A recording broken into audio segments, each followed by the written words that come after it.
शिव महापुराण की कथा कहती है, आप अगर कहीं जा भी नहीं सकते तो शिव तत्व कहता है कि अपने घर में बैठकर भगवान शंकर की अविरल भक्ति को धारण करो। जितना आप शिव को याद करोगे उतना उतना आपकी जिंदगी का दुख कटेगा। शिव महापुराण में कथा आती है कि माता सती यज्ञ की अग्नि में कूद कर अपने प्राणों को त्याग दी। अब माता सती जब यज्ञ की अग्नि में कूद कर अपने प्राणों को त्याग दी और माता सती प्राणों को त्यागने के बाद भगवान शिव ने जब देखा कि माता सती के प्राण जा रहे हैं, पर सती ने बहुत बड़ी गलती कर दी। ये सती ने जो गलती करी, संसार का कोई व्यक्ति ऐसी गलती ना करे जो सती कर गई, जो माता सती ने करा। क्या गलती सती ने करी? सती ने सबसे बड़ी गलती माता सती ने करी कि यज्ञ की अग्नि में सती कूद गई। हमारा सनातन धर्म कहता है कोई यज्ञ हो रहा हो, कोई अनुष्ठान हो रहा हो, कोई कथा हो रही हो, कोई प्रवचन हो रहे हो, कोई धर्म का आयोजन हो रहा हो, कोई धार्मिक आयोजन हो रहा हो, बन सके तो उसमें प्रयास करना कि अपने हाथ को आगे बढ़ाकर उस यज्ञ को पूर्ण कराने का प्रयास करना, अपना टांग अपना पांव उसमें मत अड़ाना, नहीं तो सती जल जैसे जलकर भस्म होना पड़ सकता है। माता सती ने एक गलती कर दी कि यज्ञ के कुंड में माता सती चली।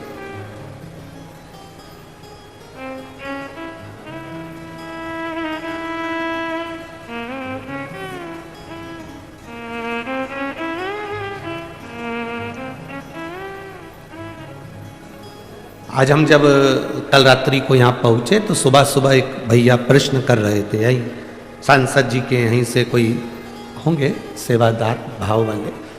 उन्होंने प्रश्न किया, गुरुजी आप कहते हो कि मनुष्य को हमेशा सत्य बोलना चाहिए, सत्यम शिवम, क्या व्यक्ति को कभी झूठ नहीं बोलना चाहिए? हमने कहा बोलो। कौन मना कर रहा है? पर झूठ बोलने के लिए भी एक जगह है, झूठ बोलने के लिए भी एक स्थान है। जब कोई गाय कसाई के हाथ में आ जाए, कटने जा रही हो, तब झूठ बोल दो कि ये गाय मेरी है और तू अब भी छोड़।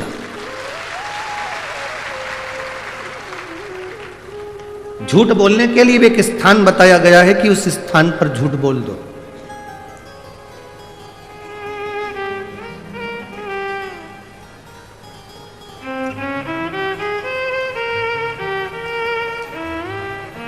मां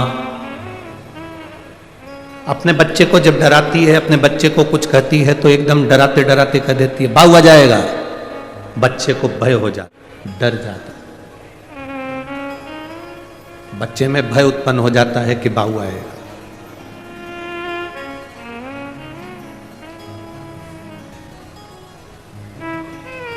जैसे बच्चे में भय होता है कि बाऊ आ जाएगा तो बच्चा डर जाता है, उसी तरह जब हम प्रतिदिन पंचाक्षर मंत्र नमः शिवाय, षडाक्षर मंत्र ओम नमः शिवाय या श्री शिवाय नमस्तुभ्यम का जाप करते हैं तो मृत्यु को, पाप को, हमारे बेकार कर्म को भी भय लगता है कि मैं इसके नजदीक नहीं जाऊं। मंत्र का जाप, मंत्र का स्मरण, नाम का स्मरण जीव को एक आनंद की अनुभूति करा देता है।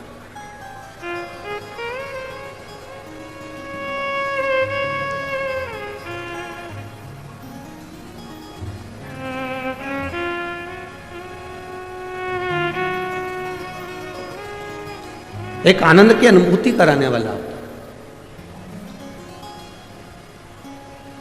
महाराज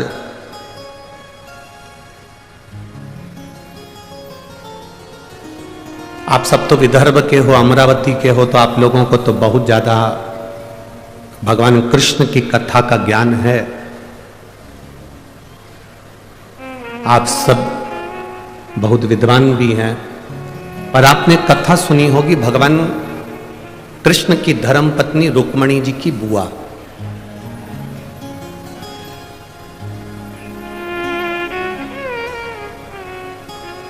माता रुक्मणी जी की एक बुआ थी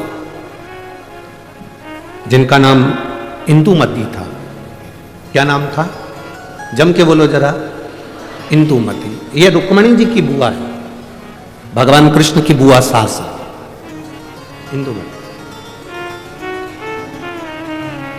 विदर्भराज भीष्मक की बहन है इंदुमती।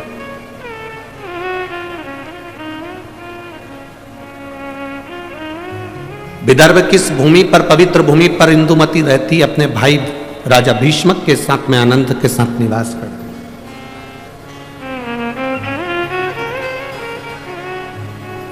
माता इंदुमती का एक संकल्प सबसे प्रबल था। उस संकल्प के चक्कर में जितने इस विदर्भ में कोई द्रोही भी अगर अंदर प्रवेश करने की सोचता था तो इंदुमती को देखकर भय खा जाता था। इंदुमती को देखकर उसको भय लगने लगता था। जब किसी का संकल्प बड़ा पक्का होता है, जब किसी का संकल्प बड़ा प्रबल होता है तो द्रोही भी डरता है, दुश्मन भी डरता है। अगर आपका संकल्प पक्का है तो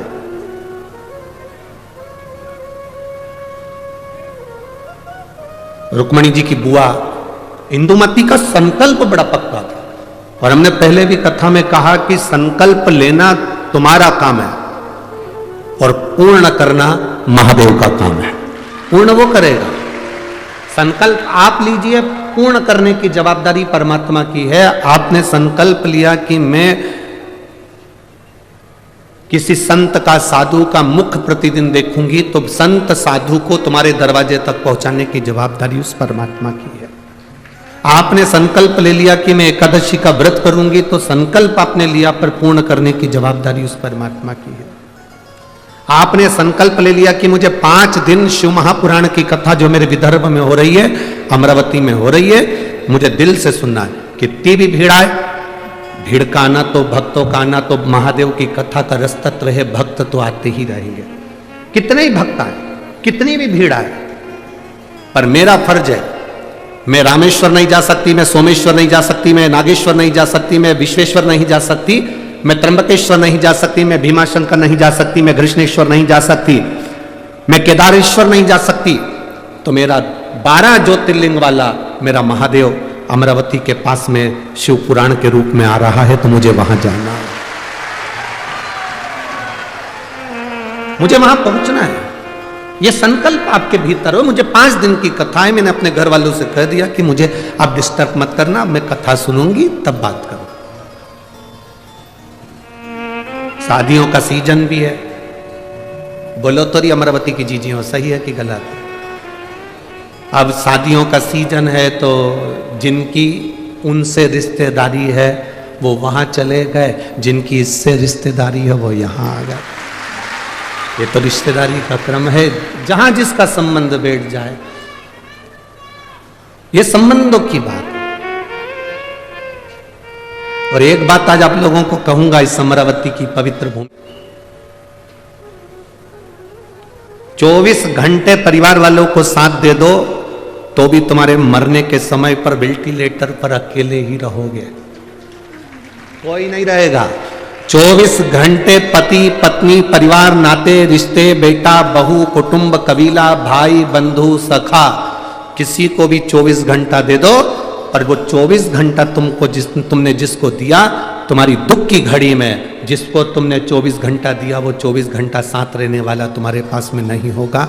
पर तुम जो 1 लोटा जल 5 मिनट शिव जी के मंदिर में जाकर जो चढ़ाती हो ना, वो तुम्हारा 5 मिनट ना जाने कितने जन्मों के दुख को काट दे। केवल 5 मिनट बोल बम का नारा है,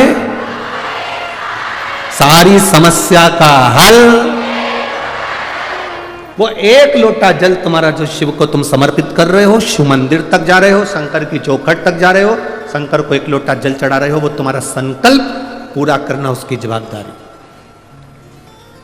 आप सब विदर्भ के निवासी हो, आपको भगवान कृष्ण की, रुक्मणी जी की और उनके पूरे परिवार की पूरी कथा मालूम होगी, हम जानते हैं।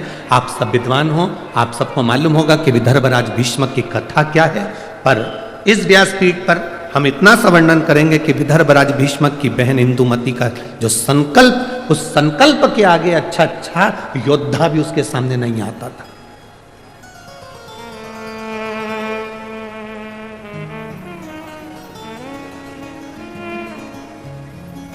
जैसे महाराष्ट्र की पवित्र मां अहिल्याबाई होलकर, मां अहिल्याबाई होलकर के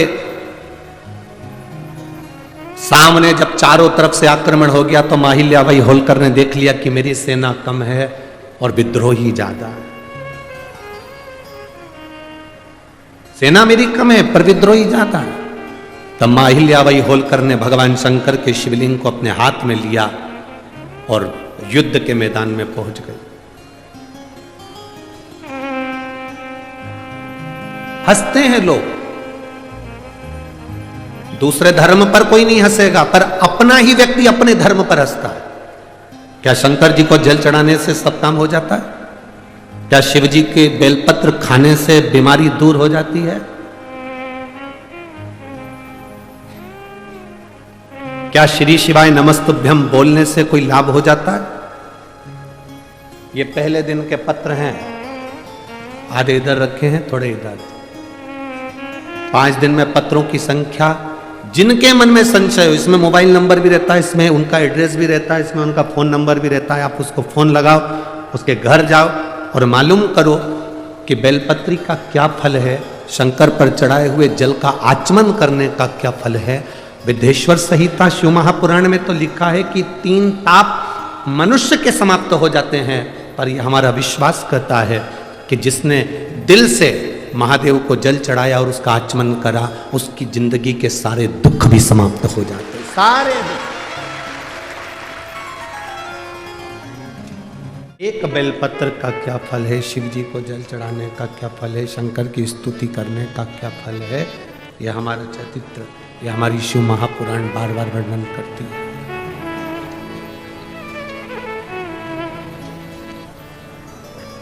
इंदुमती माता रुक्मणी जी की बुआ, विदर्भराज भीष्मक की बहन इंदुमती, बड़ी प्रबल, उसका संकल्प बड़ा प्रबल था, बहुत प्रबल। क्या संकल्प था इंदुमती का?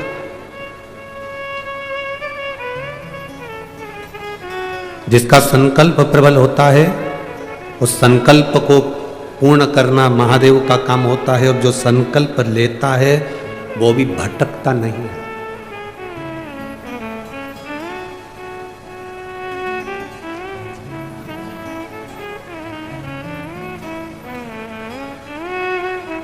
वो भटकता नहीं। किसी ने कहा, गुरुजी विदर्भ में भगवान कृष्ण आए थे और रुक्मणी जी से शादी कर कर गए थे। हमारे यहां की बेटी चंद्रवंश में भी आई है,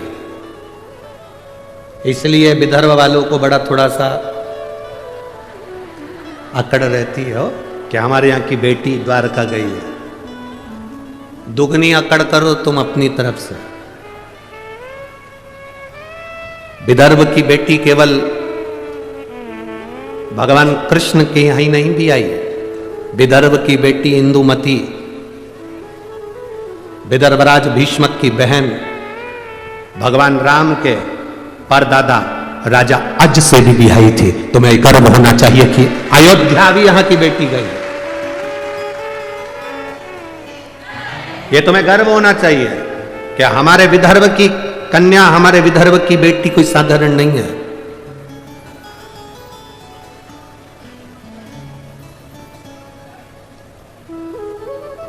विदर्भ की बेटियां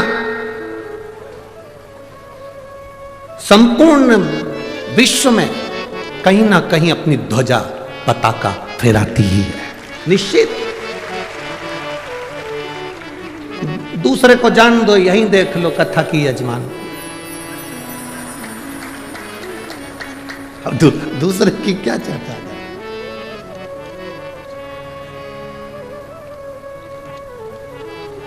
श्रीमती नवनीत जी राणा जी को देख लो, सांसद जी को, ये भी तो विदर्भ की बेटी है। दूसरी जगह कहां जाए, यही देख लो। अब शिव कथा कह रही है, इंदुमती का संकल्प बड़ा प्रबल है। इंदुमती का संकल्प, आपके भीतर जो संकल्प आया, मुझे कथा में जाना है, पूर्ण करना महादेव का काम है। आपके यहां भीतर संकल्प आया, मुझे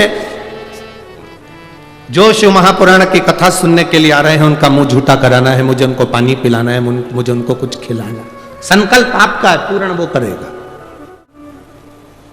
पूर्ण करने की जवाबदारी उसकी है।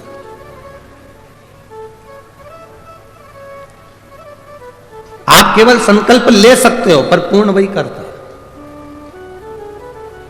और जब वो पूर्ण करता है तो कुछ ना कुछ सुख जरूर देता है। एक व्यक्ति ने, एक गुरुजी जा रहे थे, गुरुजी ने एक व्यक्ति से कहा, तू इतना विद्वान होने के बाद तूने जिंदगी में कोई संकल्प नहीं लिया, कोई संकल्प ले। उसने कहा, गुरुजी देखो फालतू के लफड़े में मुझे मत पालो कि मैं कोई संकल्प लूं, मैं कोई संकल्प नहीं लूंगा। गुरुजी ने कहा, कैसे नहीं लेगा? संकल्प ले, एक मंदिर जाने का संकल्प ले, पानी डालने का संकल्प ले, अगरबत्ती लगाने का संकल्प ले, दिया लगाने का संकल्प ले, कोई तो संकल्प ले। तुलसी में जल सींचने का संकल्प ले। नहीं, उसने कहा, पीछा मत पकड़ो गुरुजी, मैं कोई संकल्प नहीं लूंगा। गुरुजी बोले, आज तू संकल्प नहीं लेगा तो तेरे को छोड़ूंगा भी नहीं। पकड़ लिया गुरुजी ने, बांध दिया रस्सी से, संकल्प ले। उसने कहा, ठीक है संकल्प लेता हूं, मेरे पास में कुमार रहता है, सुबेरे सुबेरे से उसी का मुंह देखूंगा। गुरुजी ने कहा, ठीक है संकल्प तो लिया ना तूने, कोई बात नहीं, उसका मुंह देख ले। जब तक मुंह नहीं देखूंगा तब तक रोटी नहीं खाऊंगा। अब वो व्यक्ति कुमार का मुंह देखता, रोटी खाता, कुमार का मुंह देखता, रोटी खाता।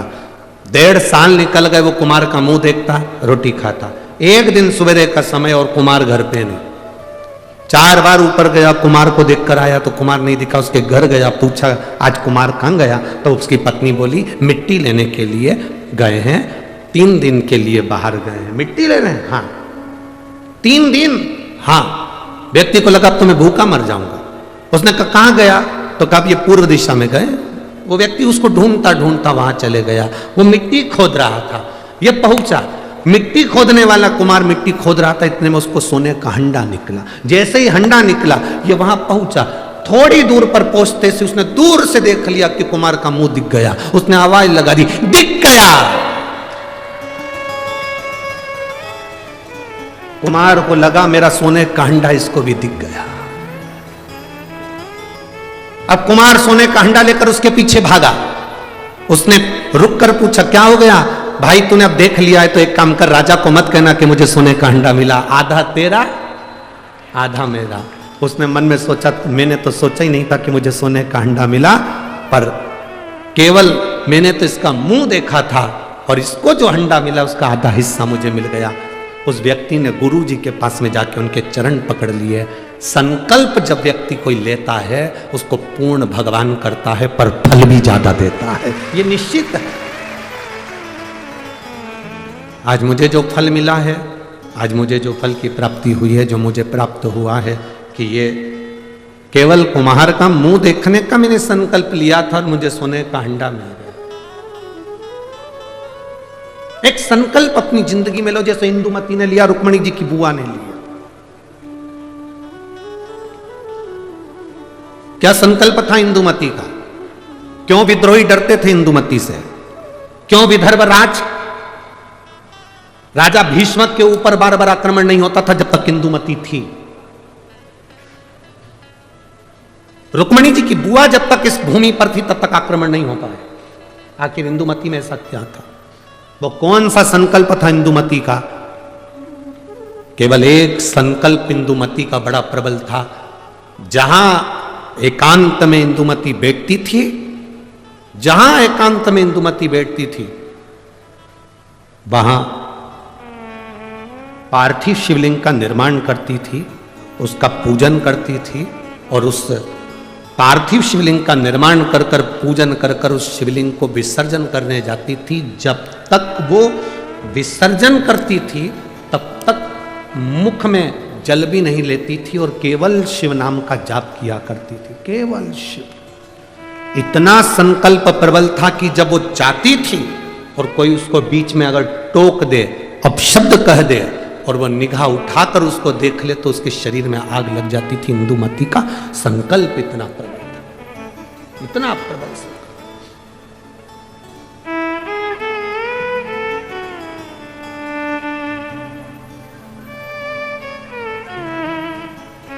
शिव महापुराण की कथा कहती है,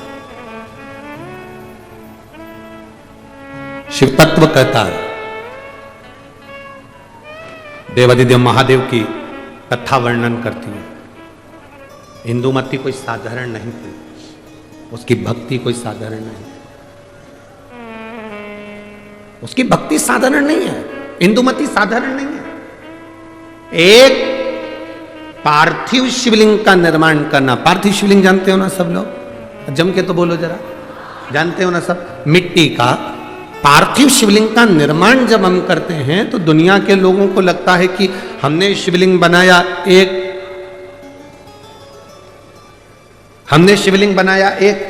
तो एक शिवलिंग के पूजन का फल मिल रहा है, ये दुनिया के लोगों को लगता है कि एक शिवलिंग के पूजन का फल मिल रहा है। पर शिव महापुराण की कथा कहती है, पार्थिव शिवलिंग का निर्माण करना और उसकी पूजन करना, उसका मतलब है पार्थिव शिवलिंग को बनाने में जो मिट्टी हम एकत्रित करते हैं, उस मिट्टी में जितने जितने बारीक बारीक कण होते हैं, एक एक धूल का कण, मिट्टी का कण जितने एकत्रित होते हैं शिवलिंग को बनाने में, आप शिव जी का जब स्नान कराते हो, पूजन कराते हो, बेलपत्र चढ़ाते हो, तो जितने मिट्टी के अंदर बारीक बारीक कण होते हैं जिससे जुड़कर पार्थिव शिवलिंग का निर्माण होता है, वो 1000 करोड़ शिवलिंग की पूजन एक साथ हो जाती है, एक ही बार में। उतना फल हमारे खाते में चले जाता है, उतना फल।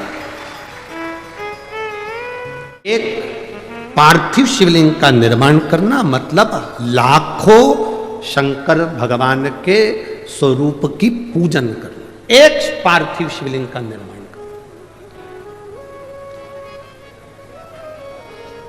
आप में से कितने लोग हैं जो महीने में, 2 महीने में, 6 महीने में एक बार पार्थिव बनाते हैं? उठाओ जरा हाथ। एक आध बार पार्थिव बनाते हो? रखो।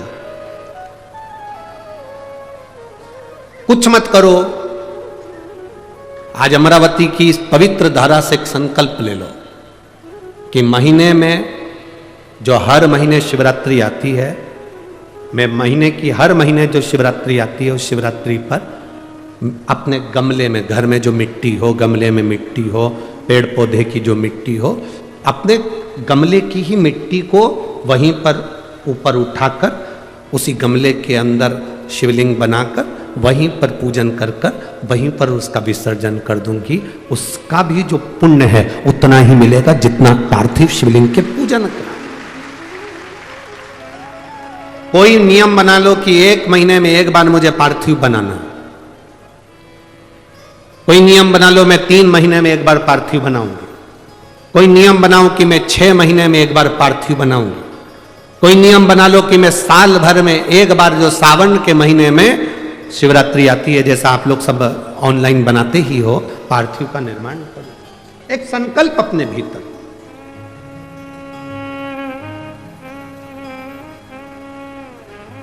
संकल्प का फल बाबा क्या देगा यह आपको बाद में मालूम पड़ेगा। वो क्या देगा आपको वो बाद में मालूम पड़ेगा।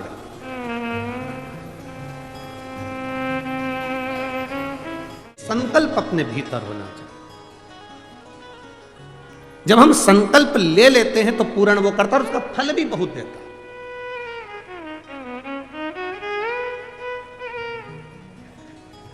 अगर ये संकल्प नहीं ले सकते तो दूसरा संकल्प लो। महीने में एक बार बेलपत्री के वृक्ष के नीचे जाऊंगी और बेलपत्री के वृक्ष के नीचे जल चढ़ाकर आऊंगी, जिससे बेलपत्र के वृक्ष की छांव मेरे मस्तक पर पड़े। कहते हैं एक बेलपत्र के वृक्ष में 33 कोटि देवी देवताओं का निवास होता है। जब एक बेलपत्र के वृक्ष के नीचे हम जाते हैं तो ये समझ लें कि 33 कोटि देवी देवताओं की छत्र छाया में हम पहुंच गए। 33 कोटि देवी देवताओं की छत्र छाया में हम पहुंचे। ये भाव अपने भीतर प्रकट करो।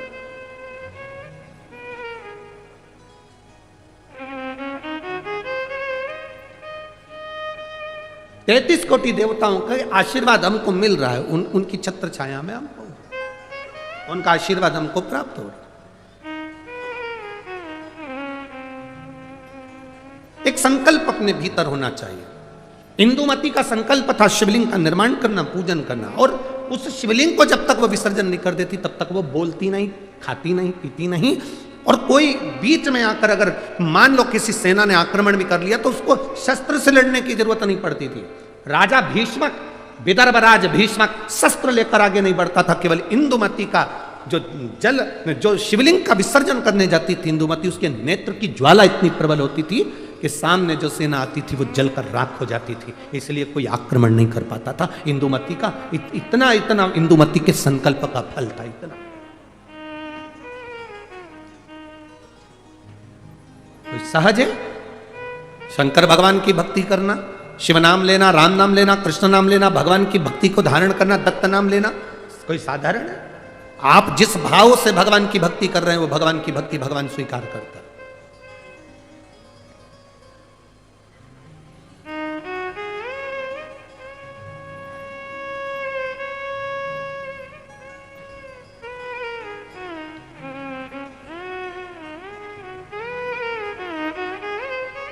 केवल मृत्यु लोक में बैठकर भगवान का नाम ले तक पहुंचना।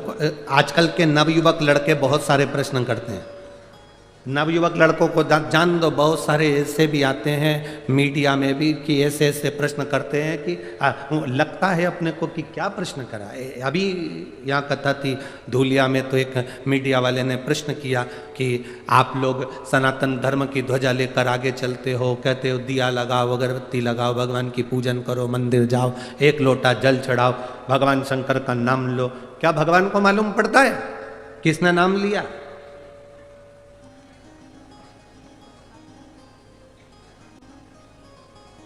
क्या उसको प्राप्त होता है? हमने धूलिया की कथा में एक बात कही थी कि आपके यहां केले का पेड़ लगा है, ठीक है? अरे बोलो तो जम के, ठीक है? केले के पेड़ को पानी देना है, इसमें केला लगाना है, तो एक एक पत्ती को पकड़कर पानी दोगे क्या? पानी कहां दोगे? नीचे जड़ में। तुमने जड़ में पानी दिया, केले की पत्ती में आखिरी सिरे तक वो पानी पहुंच गया और पत्ती गीली हो गई। एक एक फल में वो पानी पहुंच गया, उसके तने में पानी पहुंच गया, केले की एक एक पत्ती में पानी पहुंच गया, उसकी जड़ में पानी दिया और वो ऊपर तक पहुंच जाता है। उसी तरह जब हम नीचे देवादिदेव महादेव को इस मृत्यु लोक में जल चढ़ाते हैं तो वो 33 कोटि देवताओं तक पहुंच जाता है। एक एक पत्ती को हम पानी नहीं देंगे। जो कहते हैं राम अलग हैं, कृष्ण अलग हैं, शिव अलग हैं, दत्त अलग हैं, देवी अलग है, देवता अलग हैं, उनमें भेद हो सकता है, पर शिव महापुराण की कथा कभी भेद करना नहीं सिखाती। शिव महापुराण की कथा कहती है शंकर भगवान के शिवलिंग पर जो जल चढ़ाते हो वो जल एक केवल देवादिदेव महादेव को नहीं मिलता, वो जल सारे 33 कोटि देवी देवताओं को प्राप्त होता है। ब्रह्मा विष्णु महेश तीनों उस शिवलिंग के अंतर्गत विराजमान है। माता पार्वती उस शिवलिंग के अंतर्गत विराजमान है। स्वयं गणेश कार्तिकेय वहीं विराजमान है। अशोक सुंदरी वहीं विराजमान है। जया विषहरा शामरीवारी दौतरी देव शंकर भगवान की 5 लड़कियां भी वहीं पर विराजमान हैं। और जहां से जल बहकर उत्तर की ओर जाता है, जितनी दूर तक जल जाता है उसमें 33 कोटि देवी देवताओं का निवास है। हमने जल केवल महादेव को दिया पर पहुंचा सबको।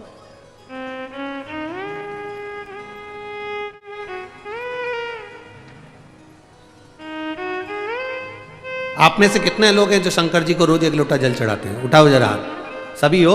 धर लो, वापिस धरो, वापिस धरो। बहुत बढ़िया, जाना चाहिए। तेरे मंदिर में आना मेरा काम है और मेरी बिगड़ी बनाना तेरा काम। ये उसके ऊपर निर्भर करता है। हमारा फर्ज है हम उसके दरवाजे तक जाएं। हमारा फर्ज है कि हम उसकी, बस जितना भरोसा, जितना विश्वास, जितनी दृढ़ता धारण कर सकते हो करिए। इंदुमती जैसी विश्वास, इंदुमती जैसी दृढ़ता, इंदुमती जैसा भरोसा आपके भीतर होना चाहिए। क्या शंकर भगवान को जल चढ़ाने वाले के शरीर में तेज पुंज आ जाता है? क्यों नहीं?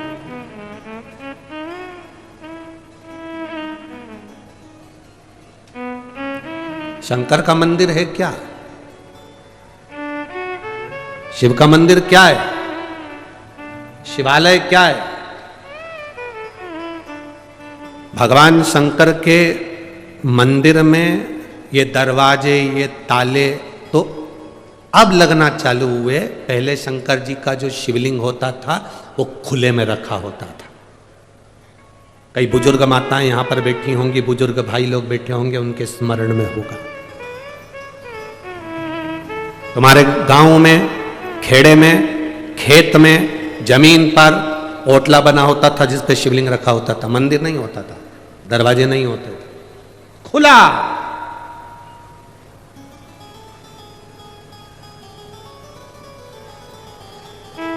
अमरावती में लाइट की डीपी जो होती है ना, लाइट की डीपी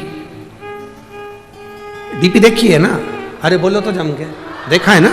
लाइट की जो डीपी होती है, हमारे इधर ऐसा नियम है कि लाइट की डीपी को बंद नहीं कर सकते, उसको पैक नहीं कर सकते, उसको खुला रखना पड़ता है।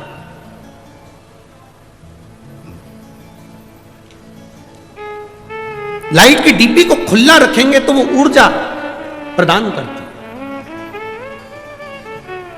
और कोई लाइट की डीपी खुली है और अचानक जाकर कोई छू ले तो करंट लगेगा कि नहीं लगेगा? अरे बोलो तो जम के, लगेगा ना? खुली। और कई कई जगह तो लिखा रहता है डीपी से इतनी दूरी बनाकर चलना, पास में से मत चलना, नजदीक से मत जाना, इतनी दूर से वो डीपी खींच लेती है और करंट लग जाता है। कई कई डीपियों में इतना बल होता है कि दूर से खींच लेती है। हमारे यहां जितने शंकर के शिवालय थे खुले थे, खुले। कोई भक्त दूर से भी भगवान का नाम लेकर जा रहा है तो मेरा महादेव उसको खींच लेता है, मेरा शिव उसे खींच लेता है। वो बल, वो पावर देव महादेव।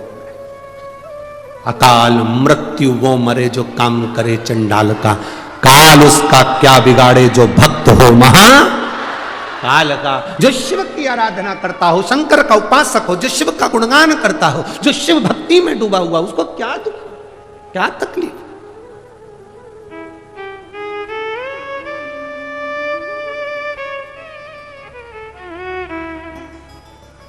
हनुमान जी की एक चौपाई हनुमान चालीसा की आप लोग स्मरण करते हैं। भूत पिशाच महावीर जन नासे रोग हरे सब पीरा, हनुमत वीरा संकट ते हनुमान छुड़ावे, मन क्रम वचन ध्यान जोड़ा। आपने सुना होगा भूत पिशाच निकट नहीं आवे, फिर किधर जावे?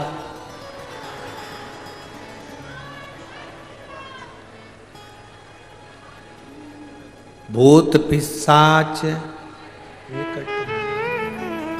तुम कहते हो कि भूत पिशाच हमारे पास नहीं आए, बोलो री जी जी।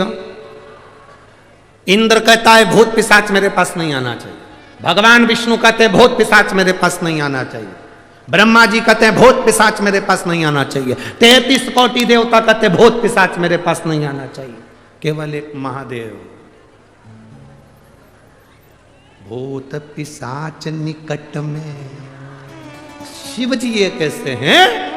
वो कहते हैं जिसको कहीं परमिशन नहीं उसको मेरा इन्विटेशन है, उसको मेरा इन्विटेशन है। केवल एक महादेव ऐसे हैं, मेरे पास आओ।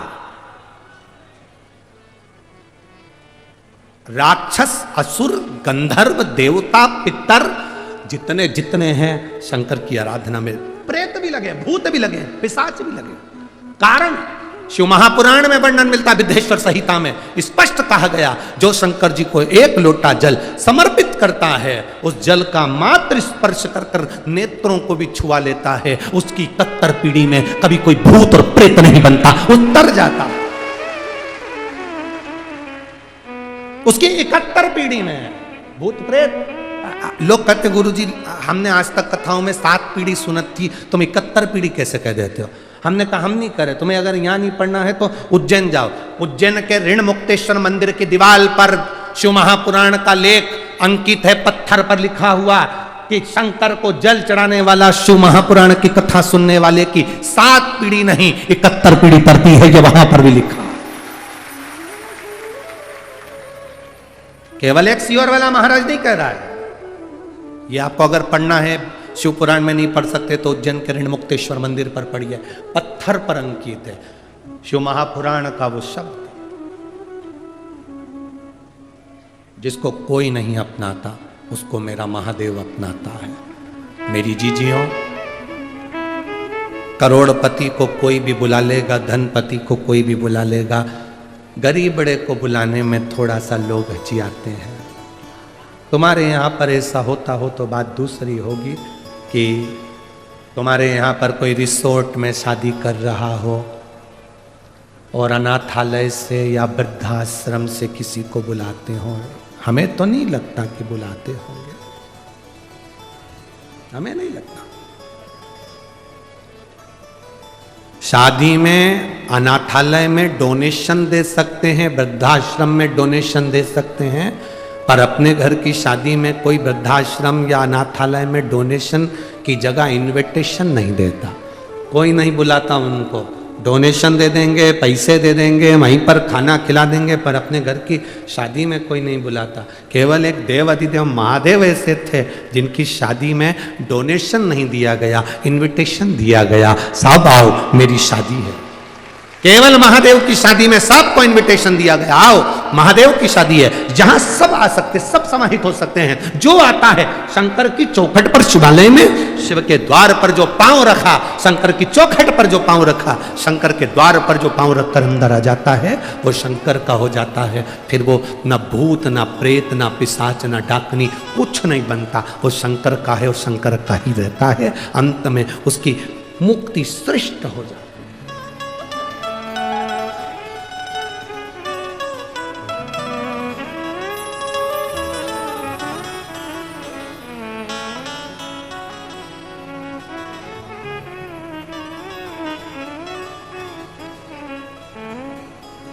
इसलिए शिव महापुराण की कथा करते, शिव तत्व कहता है।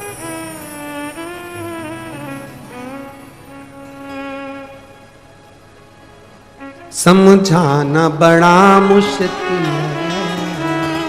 जी की बुआ इंदुमती ने संकल्प लेकर भगवान शिव की भक्ति,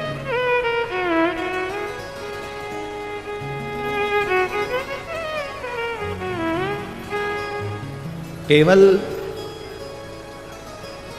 विदर्भ राज भीष्मक की बहन इंदुमती ने ही शिव की भक्ति नहीं करी, विदर्भ राज भीष्मक की कन्या रुक्मणी जी ने भी शिव भक्ति करी, शंकर की आराधना।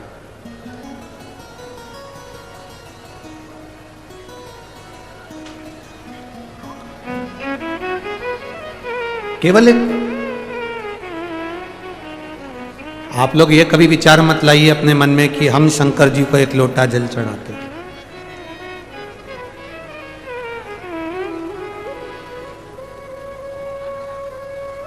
ये कभी मन में विचार मत लाओ। हमेशा ये मन में विचार लेकर आओ कि हम शिव जी के इतने प्रिय हैं कि शंकर भगवान हमको खींच कर अपने मंदिर तक बुला लेते हैं और एक लोटा जल चढ़वा लेते हैं। आप इस चीज का गर्व करें कि हम शिव के प्रिय हैं।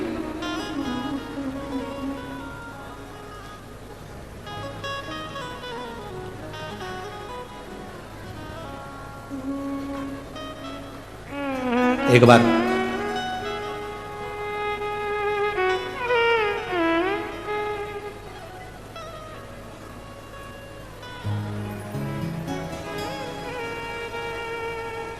इसी विदर्भ की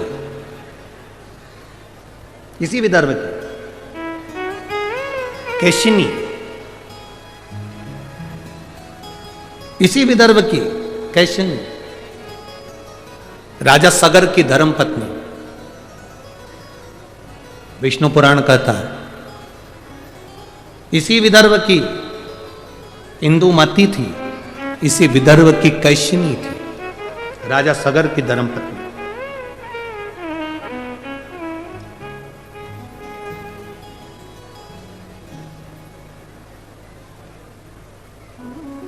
जिसका एक नियम बड़ा पक्का था। अमरावती के नजदीक में ही एक वरुणा नदी है। विदर्भ के अंतर्गत बड़ा उसका भाव व्यक्त किया गया। केसनी राजा सगर की धर्मपत्नी इसी विदर्भ की। आपको यह महसूस नहीं होना, आप कभी अपने भीतर यह मत लाना कि हम शंकर जी को जल चढ़ाते हैं। सुन लो विदर्भ वासियों, अमरावती के निवासियों, और जितने इस विदर्भ के रहने वाले, जितने महाराष्ट्र की पवित्र भूमि पर रहने वाले हैं, आपको पहले भी कहा, महाराष्ट्र की धरा शिव की है और महाराष्ट्र की धरा छत्रपति शिवाजी की भी है। छत्रपति शिवाजी की भी यह धरा है, वीर शिवाजी की भी यह धरा है, और शिव की भी यह धरा, शिव और शिवाजी दोनों की।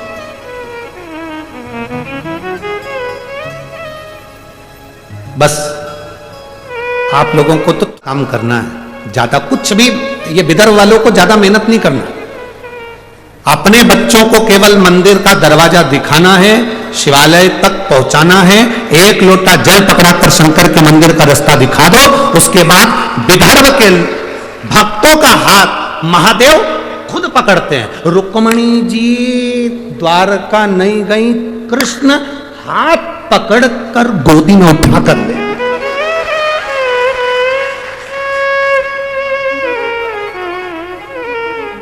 इंदुमती इसी विदर्भ की। राजा आज नर्मदा जी को पार कर कर यहां पहुंचे। सरयू के तट के रहने वाले राजा आज, अवध के रहने वाले राजा आज यहां पहुंचे और इंदुमती का हाथ पकड़, जो शंकर की आराधना करता है, जो शिव की उपासना करता है, जो शिव, यहां केसनी की कथा करती है। राजा सगर इस विदर्भ की भूमि पर पहुंचे, केसनी का हाथ पकड़ कर लेकर गए। जो शंकर की भक्ति में डूबता है, कोई शंकर का उपासक, उसका हाथ पकड़कर उसको लेकर उसको भव सागर से पार अपने आप कर दे। साथ शिव नहीं,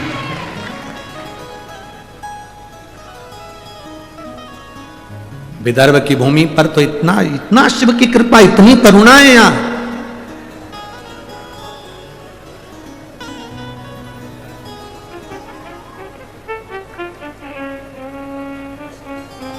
महाराज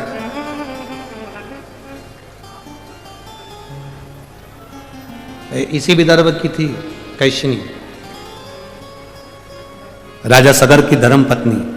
उसका एक नियम बड़ा प्रबल था, नर्मदा जी का जल कलश में भरती थी, विदर्भ की भूमि पर आकर शंकर के शिवलिंग का निर्माण करती थी और नर्मदा के जल से स्नान कराती थी महादेव को। ये विदर्भ है, राजा सगर की धर्मपत्नी।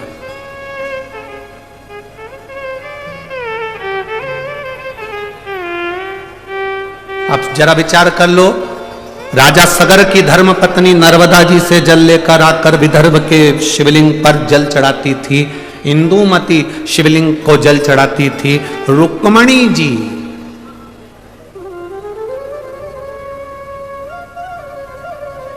एक, आप लोगों ने कथा में स्मरण किया होगा, रुक्मणी जी, ये जो कथा का नाम है ना, यहाँ की अमरावती की जो कथा रखी है, अम्बेश्वर अम्बा शिव महापुराण की कथा है। अम्बेश्वर अम्बा शिव महापुराण की कथा।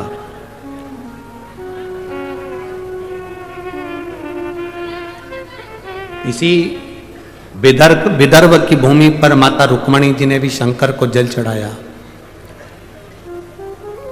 और ऐसा जल माता रुक्मणी जी ने शिव जी को चढ़ाया कि वो जल आज तक शंकर के शिवलिंग पर पत्थर की शिला में से बूंद बूंद बूंद बूंद आज तक टपक रहा है। वो जल आज तक बंद नहीं हुआ। इसी विदर्भ, यही विदर्भ।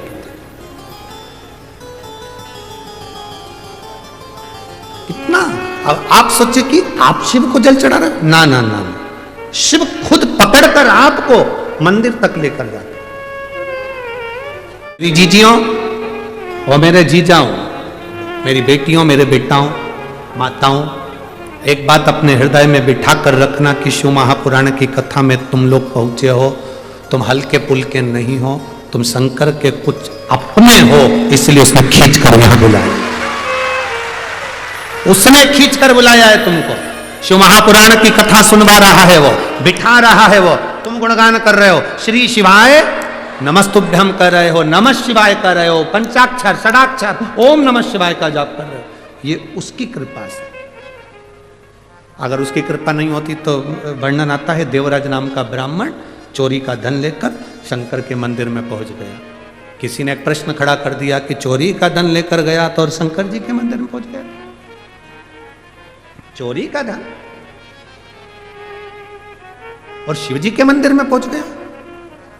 कभी कभी कोई अन्न, कभी कभी कोई धन अच्छा होता है तो चोटे को भी मंदिर का रास्ता दिखा देता है। कभी कभी कोई अन्न, कोई धन।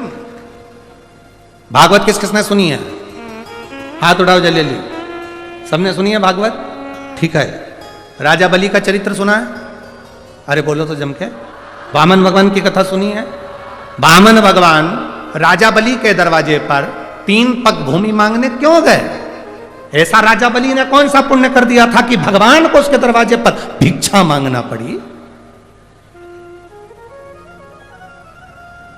राजा बलि ने करा क्या था? कौन सा पुण्य कर दिया था उसने जो भगवान उसके दरवाजे पर भिक्षा मांगने गए? कौन था ये राजा बलि? पूर्व समय में जुआरी, जुआ खेलने वाला पक्का जुआरी। छोटा मोटा जुआरी नहीं था, बहुत विशाल जुआरी। घर परिवार संपदा धन सब जुए में हार गया था, ऐसा जुआरी था। एक बार दोस्तों ने कहा, मित्रों ने कहा, सब कुछ तो हार गया, अब जुआ कैसे खेलेगा? उसने कहा भी आया। गया, एक संत बैठा हुआ था, कमंडल, आसन, गौमुखी, माला, छाता, पादुका लेकर बैठा। इस जुआरी ने देखा कि संत की तो आंखें बंद है, इसका छाता भी ले जाऊं, इसकी पादुका भी ले जाऊं, इसका आसन भी ले जाऊं, इसका कमंडल भी ले जाऊं, सब ले गया। अब वो जुआरी चोटा संत का सारा सामान चुरा कर ले गया, बैठ गया। जुआरियों ने, दोस्तों ने कल क्या लगाएगा जुए में? उसने कहा आखिरी बाजी है, ये लगाता हूं, छाता, कमंडल, चप्पल, पादुका जो भी है सब। अच्छा, हाँ। अब जुआरियों ने सोचा इसके पास में हमेशा तो हारा है, अपन भी लगा दो। तुम क्या लगाओगे? हमने अपनी अपनी पूरी दौलत लगा दी जा, क्योंकि सबको मालूम था हारेगा, सबको मालूम था। ये तो भाग्य में होना चाहिए ना। अभी तक मध्य प्रदेश, राजस्थान, छत्तीसगढ़, 3 जगह पर कितने लोग आशा लगाकर बैठे थे, हम बैठेंगे, हम बैठेंगे, हम बैठेंगे, हम बैठे। भाग्य में भी तो होना चाहिए, जिसके था बैठ गया, जिसके था बैठ गया। अब जो बैठे हैं उनसे निवेदन है कि कुर्सी तुम्हारी है, सरकार तुम्हारी है, बस निवेदन है सनातन धर्म नीचे रह जाना चाहिए, ऊंचा बढ़ना चाहिए।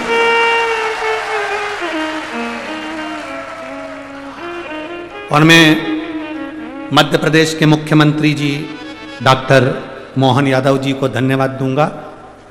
उन्होंने अपनी कुर्सी का सदुपयोग करा और पहला निर्णय जो उन्होंने लिया कि धर्म की जगह हो, कहीं पर भी खुले में मांस और अंडा नहीं बिकेगा। उसके लिए मैं धन्यवाद देता हूं मध्य प्रदेश सरकार के डॉक्टर मोहन यादव जी को, मुख्यमंत्री जी को बहुत बहुत धन्यवाद। इस व्यासपीठ से आपने सनातन धर्म के लिए प्रथम पहल करी, उसके लिए साधुता है। धन्यवाद।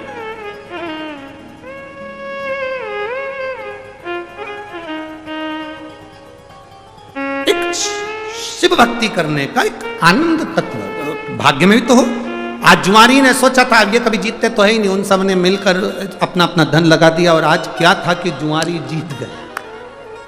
और जुआरी जीत गया, सारा धन उसका हो गया, सारी संपदा उसकी हो गई, सारी दौलत उसकी हो गई, सारा वैभव उसका हो गया। जब धन बढ़ता है, पैसा बढ़ता है, सत्ता बढ़ती है, दौलत बढ़ती है, तो 3 मित्र बन जाते हैं, सबके बनते हैं। यहां जितने पैसे वाले बैठे रहेंगे उनके भी 3 मित्र होंगे। पहला ताली, मतलब प्रशंसा करने वाले बढ़ जाते, वाह साहब, वाह साहब, वाह साहब, वाह साहब। जो ज्यादा वाह साहब करते हैं वही चूल्हे में जा साहब। बहुत सावधान रहिए, बहुत सावधान, बहुत सावधान। 3 मित्र बढ़ जाते हैं। पहला ताली मित्र, प्रशंसा करने वाले बढ़ेंगे। दूसरा थाली मित्र, होटल में खिलाने वाले बढ़ेंगे। और तीसरा मित्र, मैं खाने में पिलाने वाले बढ़ेंगे। ये मित्र बढ़ेंगे। और ये 3 मित्र जिंदगी बर्बाद कर देते हैं। वो जुआरी जीत गया, धन आ गया, संपदा आ गई, सत्ता आ गई, उसके 3 मित्र हो गए। प्रशंसा करने वाले, होटल खिलाने वाले, पिलाने वाले मित्र बन गए, बर्बाद कर दिया, बर्बाद। उसको एक वेश्या ने उसको अपना बना लिया। एक दिन वेश्या ने कहा, सुनो, कल मेरे लिए वो चोटी में लगाने का जो होता है फूल का, क्या बोलते हैं उसको, हाँ, जितनी जल्दी तो महिलाएं नहीं बोली उतनी जल्दी पुरुष बोलती है। धन्य है रे मेरे जी जाओ।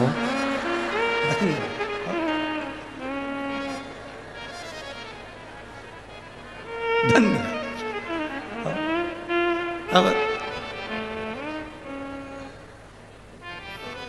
मेरे लिए वो तुम लेके आना गजरा, और हाथ में बांधने के लिए भी गजरा, और खाने के लिए पान, ये तुम लेकर आना।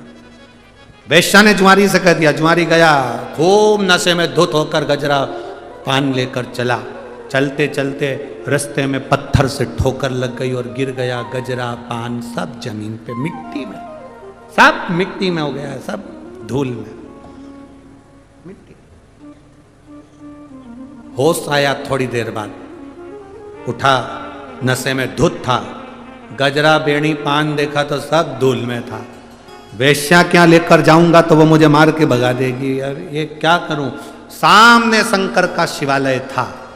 उसने देखा कि इसी ने मेरी वेश्या के फूल पे नजर लगा दी। नशे में डोलता डोलता शंकर के मंदिर में गया, बेणी, फूल, गजरा, पान शंकर के शिवलिंग पे फेंक दिया। ले तू खा ले। चला आगे जाकर एक कुएं में गिर गया, मर गया। ऊपर गया, पाप पुण्य गिने, इसने कितने पाप कितने पुण्य करे। चित्रगुप्त महाराज ने कहा इसने कोई पुण्य नहीं करा, सब पाप ही पाप करे। धर्मराज बोले इसने एक पुण्य करा, मरने से पहले इसने गजरा और पान शंकर जी को दिया। चित्रगुप्त महाराज बोले दिया विया नहीं है, वो तो मिट्टी में हो गया था, वेश्या नहीं लेती तो शंकर जी को दे दिया। ये दुनिया के लोग बहुत चतुर है। अच्छी साड़ी होती है तो खुद पहनते हैं, बहुत अच्छी होती है तो लड़की को देते हैं, और अच्छी होती है तो बहू को देते हैं, जरा सी भी गड़बड़ होती है तो भागवत पे चढ़ा देते हैं। ये बहुत चतुर है। खुद को खाने के लिए थाली भर कर चाहिए, और भगवान को जब सवेरे सवेरे अपने छोटे से देवालय में पूजन करने बैठती है तो इतनी सी शक्कर, इतनी सी, और कटोरी भी कितनी बड़ी है, इतनी सी। और मंदिर में, देवालय में देवता कितने, गणेश जी, अंबा माता, दत्त भगवान, शंकर जी, रामेश्वर भगवान। द्वारका गई थी तो वो भी थे, बद्रीनाथ गई तो वो भी थे।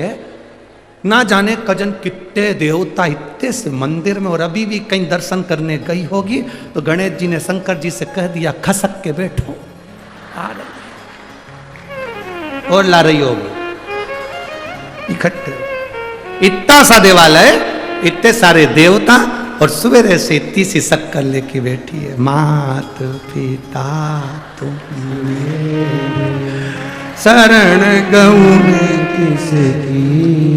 भगवान भी मन में सोचे इतनी सी लाई तो कहीं पे भी जा, क्या काम करी इतनी सी। और इतने सारे देवता, और उसमें भी छोटा सा पानी का लोटा भी वहीं गिर गया, पूरा जगह गीली हो गई, सबके कपड़े गीले हो गए। गणेश जी बोले माता पार्वती जी से गीला हो गया, अब क्या करूं?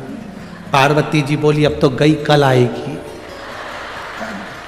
अब क्या करूं? क्या करूं? अरे भाई,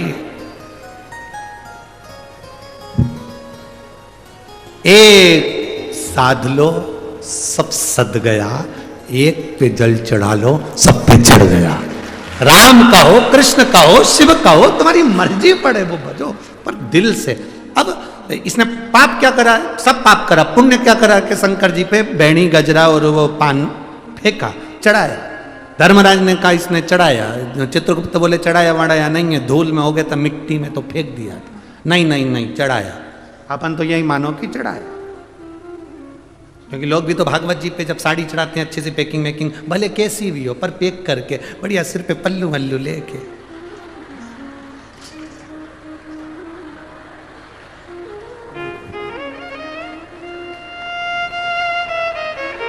ये कमी है अभी अभी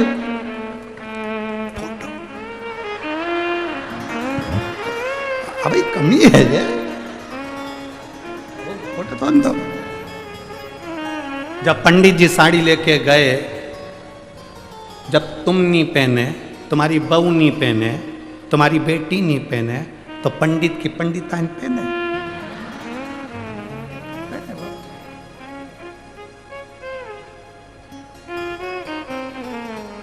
अब चढ़ा दी, भले कुछ भी हो, चढ़ाई तो सरी ना, पुण्य तो देना पड़ेगा। भगवान धर्मराज ने कहा इसका निर्णय भगवान विष्णु देंगे। क्या निर्णय भगवान विष्णु ने दिया? ये जितने कदम चलकर शंकर जी के मंदिर तक पहुंचा, उस कदम को गिना जाए।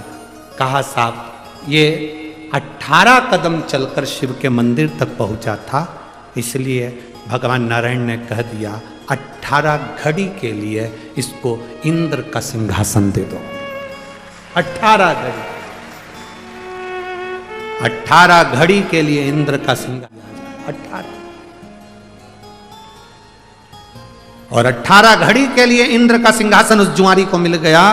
जुआरी ने सोचा केवल मिट्टी का सना हुआ फूल और पान शंकर जी को दिया तो मुझे इंद्र का सिंहासन मिल गया, अच्छे से दान कर देता तो क्या ना मिलता। इंद्र ने, उसने सोच लिया कुर्सी अपनी है, जगह अपनी है, 18 घड़ी के लिए बनाऊं पर दान करके मानूंगा। उसने एरावत को बुलाया, दान कर दिया, अप्सरा दान कर दी, इंद्र के यहाँ जितना सामान था सब दे गया।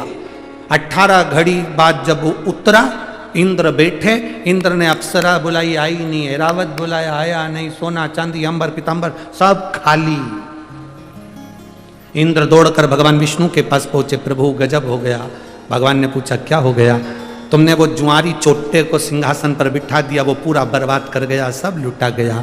भगवान नारायण बोले रे इंद्र, जो तू इतने सालों में नहीं करा वो 18 घड़ी में कर गया। 18 घड़ी में कर गया जो तू इतने सालों में नहीं करा, इतने सालों में ना कर पाया, वो 18 घड़ी में कर कर निकल गया। भगवान विष्णु को बड़ी प्रसन्नता हुई, इंद्र का हाथ पकड़ा, उस जुआरी के सामने पहुंच गए और भगवान विष्णु ने कहा जुआरी, तूने शंकर के मंदिर में जो फूल और पत्ती दी है उससे मैं इतना खुश हूं कि पृथ्वी पर तू राजा बलि बनेगा, तेरे दरवाजे पर ये नारायण भिक्षा मांगने के लिए खड़ा होगा, भिक्षा मांगने के लिए।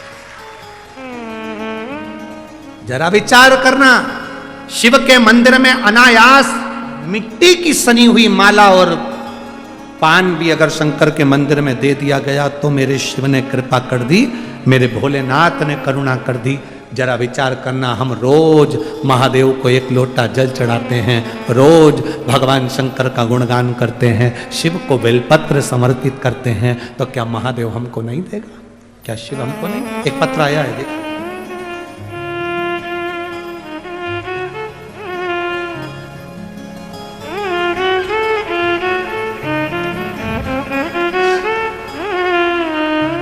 मेरा नाम संगीता साहू है, मेरे बेटे का नाम मनीष साहू है, उम्र 36 वर्ष है। गुरुदेव कहीं बैठी हो तो हाथ हिला सकती हैं। कहीं बैठी हो? मेरा नाम संगीता साहू है, मेरे बेटे का नाम मनीष साहू है, उम्र 36 वर्ष है। कहीं बैठी हैं तो हाथ हिला सकते हैं। आप ही हैं? एक बार हाथ हिला दो। 36 वर्ष है। गुरुजी, एक लोटे जल का मैं क्या वर्णन करूं? इसी साल अप्रैल महीने में समय मेरे बेटे के मुख के अंदर, मुंह में, वो बहुत धूम्रपान करता था तो उसकी वजह से दाढ़ के अंदर एक जगह पड़ गई। उस जगह के अंदर एक गठान पड़ गई। गठान में जख्म हो गया। डॉक्टर से जांच करवाई, पता चला कि बेटे के मुंह में कैंसर हो गया। बेटे के मुख में कैंसर हो गया। यह रिपोर्ट सुनकर तो हमारा पूरा परिवार अस्त व्यस्त हो गया गुरुजी। मेरे बेटे को पहले ही बचपन में पहले से सो चुका था, जिसकी वजह से उसका एक हाथ और एक पैर ज्यादा काम नहीं करता था। एक ही लड़का और 2 बेटियां जिनका विवाह हो चुका है। हमने उसकी जांच नागपुर के एक अस्पताल में करवाई। डॉक्टर साहब का कहना था कि इसका ऑपरेशन करना पड़ेगा। आप लोग पत्र पढ़ ले, इसका ऑपरेशन करना पड़ेगा। गुरुजी, पहले ही से बचपन में पहले से इसका अटैक आ चुका था, तो कैसे हम इसका ऑपरेशन कराते? सर की एक नस इसकी दबी हुई है, ब्लॉक है। ऑपरेशन के बाद इसकी कोई गारंटी नहीं है कि यह बच्चा ठीक होगा कि नहीं होगा। कैंसर भी ऐसा है कि शायद ही ठीक हो, बहुत मुश्किल है। इसका ऑपरेशन कराइए। किसी के कहने पर हमको किसी ने हॉस्पिटल में कहा कि आप शंकर के मंदिर जाते हो? हमने कहा नहीं। लोटा भर जल चढ़ाते हो? नहीं। सियोर वाला महाराज है, कथा करता है, टीवी पर आती है, आस्था चैनल पर कभी सुनना। हम डॉक्टर की जांच कराकर ऑपरेशन निकलवा कर हम वापिस आ गए और शंकर जी को लोटा भर के जल हमारे बेटे से चढ़वाया, हम चढ़ाए। शिव जी का चढ़ा हुआ जल पीना चालू करा। पशुपतिनाथ का व्रत किया। मैं बाबा को प्रतिदिन निवेदन करती, बाबा तेरे भरोसे हूं। आइए, आप ही लोग हैं, हाथ हिला दीजिए। श्री शिवाय नमस्ते। गुरुदेव 2 महीने तक दवाइयां भी लेते रहे, शिव जी को चढ़ा हुआ जल भी पिलाते रहे। बाबा का मैं क्या गुणगान करूं गुरुदेव, सही में शिव शिव है। जब दूसरी बार हम जांच कराने के लिए पहुंचे तो डॉक्टर की रिपोर्ट आई, जिसके अंतर्गत उनका जो कैंसर की गठन थी वो गल चुकी थी और उनका मुख धीरे धीरे ठीक हो गया। ये शिव कृपा। हम बाबा को यहाँ धन्यवाद आए हैं। बाबा ने हमको इतनी सारी खुशियां दी है, हम बाबा को दंडवत करते हैं। बैठी बहन, श्री शिवाय नमस्ते। हम बाबा को धन्यवाद देते हैं। ये शिव तत्व है, और घड़ी है शिव।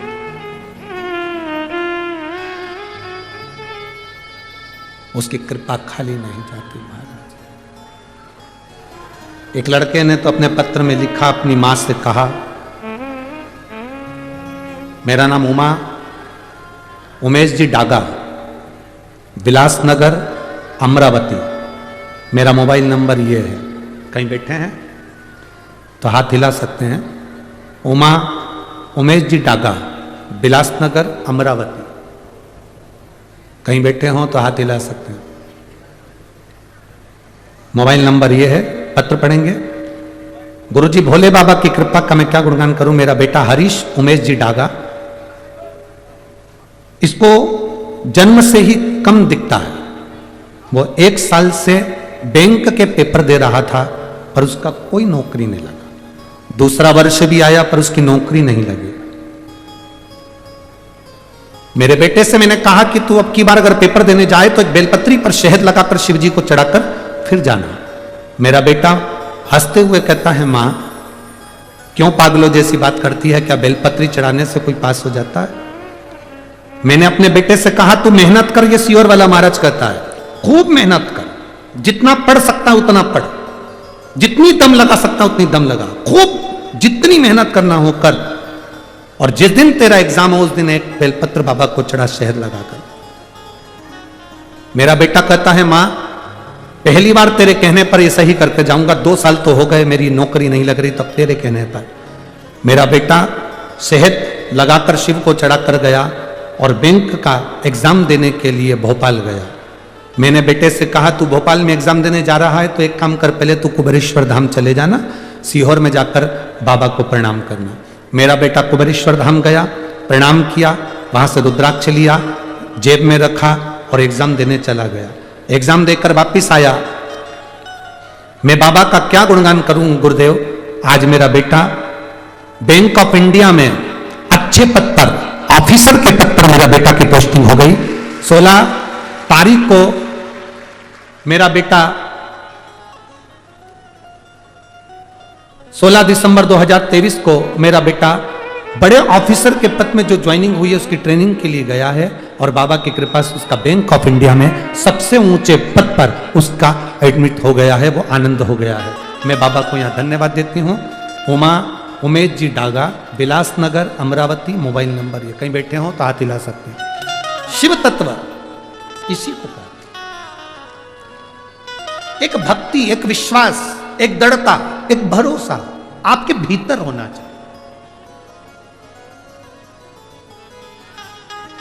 ये बच्चों में जागरूकता उत्पन्न करना ये आपकी जवाबदारी है। आपको कहना पड़ेगा सारी समस्या का हल एक लोटा। आप जाओ शिव के मंदिर, आप जाओ शंकर की आराधना,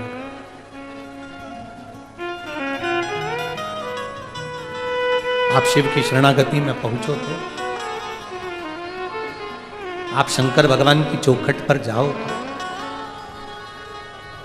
अभी कथा के शुरू में कहा था आप आए जरूर हो शिव महापुराण की कथा सुनने के लिए। और अमरावती वालों, तुम्हारे भाग्य जागे हैं।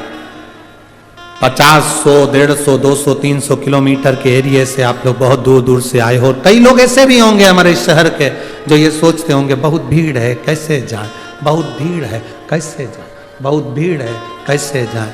पर बाबा बाबा है, उसकी शरणागति में जो गया वो खाली नहीं गया, भर झोली ले गया, भर झोली।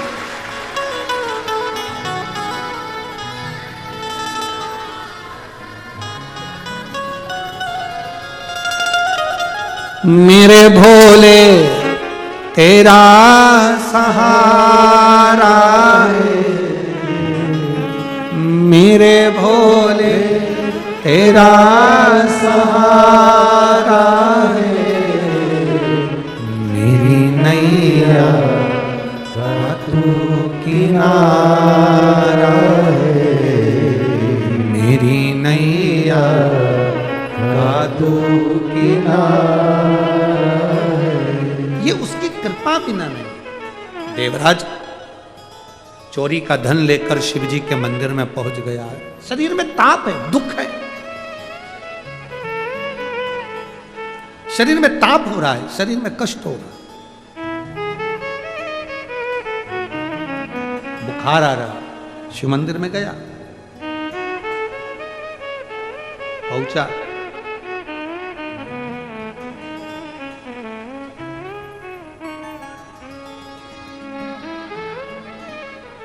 शिव महापुराण की कथा हो रही थी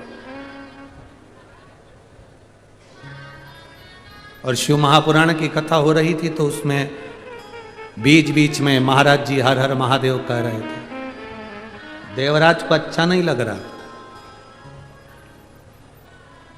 देवराज को ठीक नहीं लग रहा था।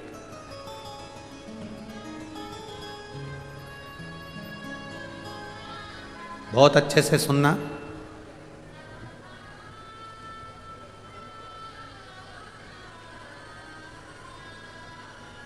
जब शरीर में ताप बढ़ता है, जब शरीर में ताप बढ़ता है, जब शरीर में बुखार आता है, जब शरीर में कष्ट आता है, जब शरीर में ताप बढ़ता है तो भोजन छूट जाता है।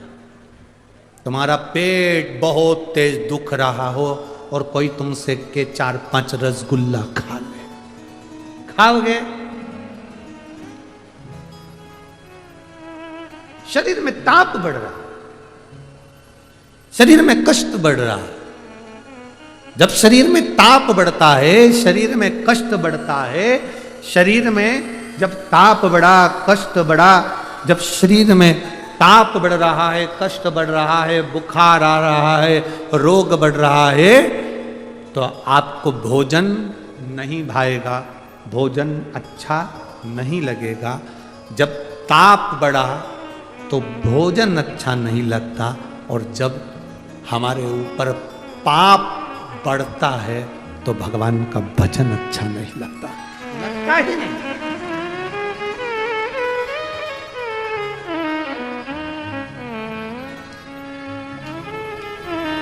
पाप बढ़ने पर भोजन, पाप बढ़ने पर भजन अच्छा नहीं लगेगा। जब पाप कर्म बढ़ता है तो भजन में मन नहीं लगता, भक्ति में मन नहीं लगता, स्मरण में मन नहीं लगता। शिव कथा कर रही है, भगवान शंकर का गुणगान कर रहे हैं।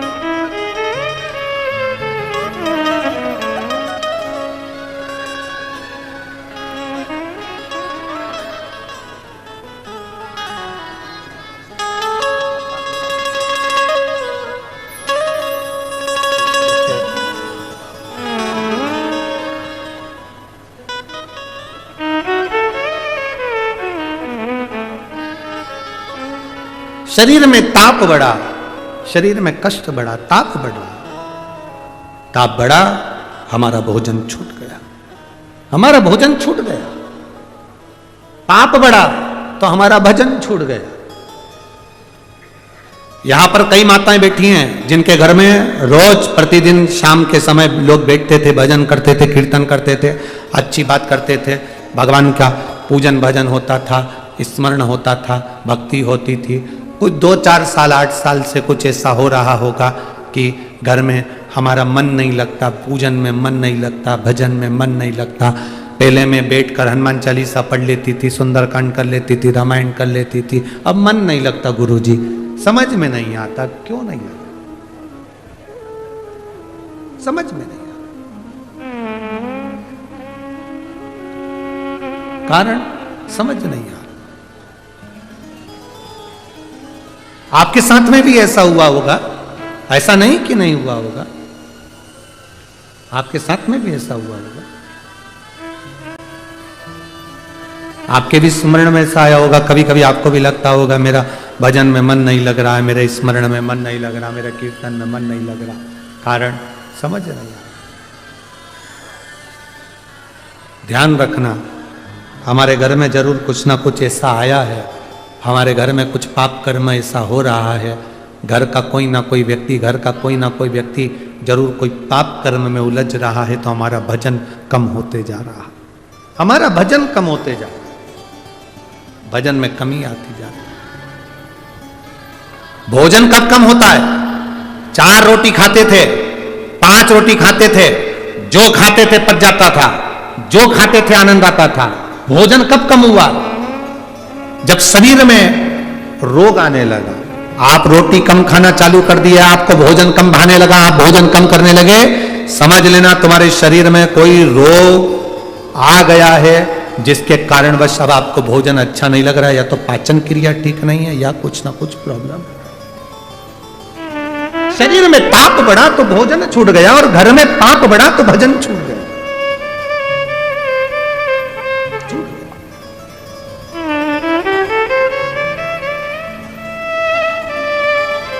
भोजन भी अच्छा कर रहे हो और भजन भी अच्छा कर रहे हो तो समझ लेना कि शिव जी की कृपा है, बाबा की बड़ी करुणा है। दुनिया का सबसे सुखी व्यक्ति कौन सा है? जिसका शरीर स्वस्थ है। प्रथम सुख, जम के बोलिए जरा, प्रथम सुख निरोगी काया। ये शरीर ठीक है, आप आनंद में। कष्ट है, समझ लो कि अब हमारा थोड़ा सा शरीर ठीक नहीं है, तो भजन भी छूट रहा है और भोजन भी छूट रहा है। कोई ने सही कहा है कि लोन लेना सरल है पर लोन चुकाना कठिन है।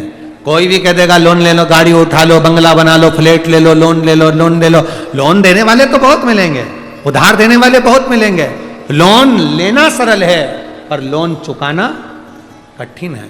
उसी तरह शिव महापुराण की कथा कहती है, पाप करना सरल है।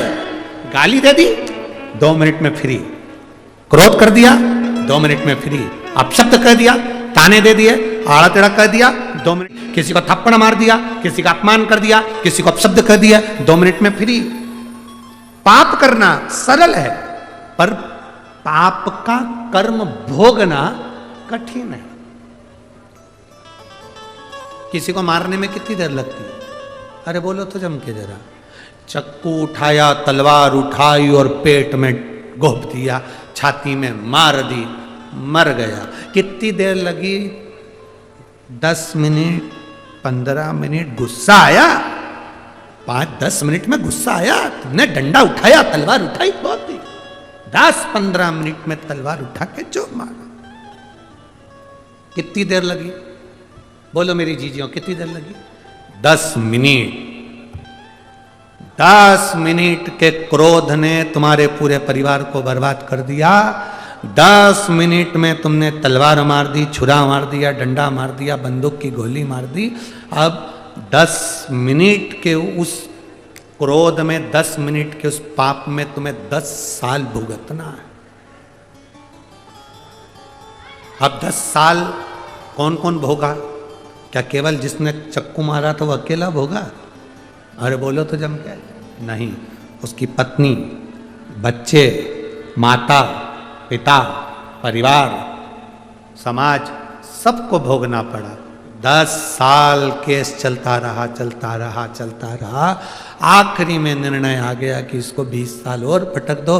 वो 10 मिनट का क्रोध तू संयम कर लेता, 10 मिनट के क्रोध को काबू कर लेता, तो फिर ये 20 साल तुझे वहां भुगतना नहीं पड़ता। 10 मिनट। मेरी बहुओं से निवेदन है, मेरी बेटियों से निवेदन है, तुम्हें गुस्सा आता है ना, थोड़ा सा संयम करो। जरा सा 10 मिनट का क्रोध कर कर अपने मायके बिल्कुल मत जाओ। जो माताएं कह देती हैं ना कि मैं अब तो रहना ही नहीं तुम्हारे साथ, मैं जा रही यहां से, उठाया चली रही। 10 मिनट का क्रोध आया है, अपना दरवाजा मत छोड़ो, घर मत छोड़ो। ज्यादा गुस्सा आ रहा है, रसोई घर में जाओ, गैस जलाओ, चाय बनाओ, पी जाओ।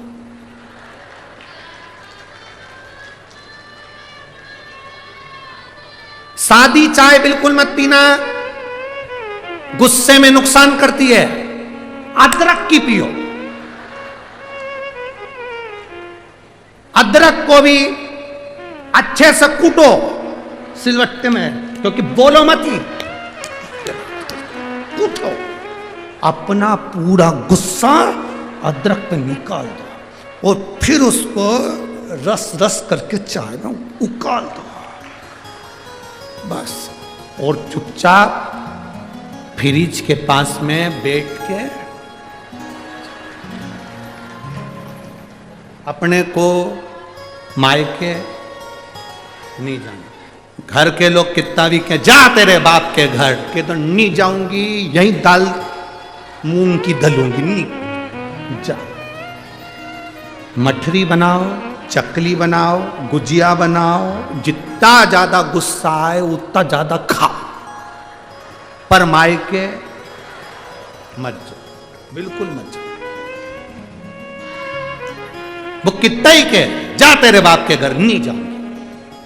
क्यों नहीं जाएगी? मठरी बनाऊंगी, नहीं जाओ। रसोई घर में जाओ, मैदा निकालो, मेथी पीस के डालो, खूब उसमें लपक लपक के, ऐसा लगना चाहिए कि तुम्हारा गुस्सा पूरा आटे पर निकल रहा है। काम वो करो, या तो चाय या फिर मठरी, ये 2 चीज अच्छी तुम्हारे को बल दे देगी। बोलो मत ही, पूरा गुस्सा उस आटे पर निकाल दो। मठरी भी इतनी जोरदार बनेगी कि आज तक ऐसा न्यूज सुना जो आज हो सुना, जो आज बनाया नहीं ऐसा नहीं, आज जोरदार। नहीं जाना क्रोध में आकर। अब यहाँ देवराज नाम का ब्राह्मण चोरी का धन लेकर पहुंच गया शंकर जी के मंदिर में। कोई कहे कि चोरी का धन लेकर गया था, उसको शिव मंदिर में जाना ही नहीं था, चोरी का धन लेकर कोई शंकर मंदिर जाता है। हम कहते हैं शिव महापुराण की कथा में देवराज का चरित्र लिखा है, किसी अच्छे के घर का धन अच्छी जगह ले जाता है और किसी अच्छे के घर का भोजन अच्छी जगह ले जाता है। तुमको अच्छी जगह तक लेकर गए, अच्छी जगह।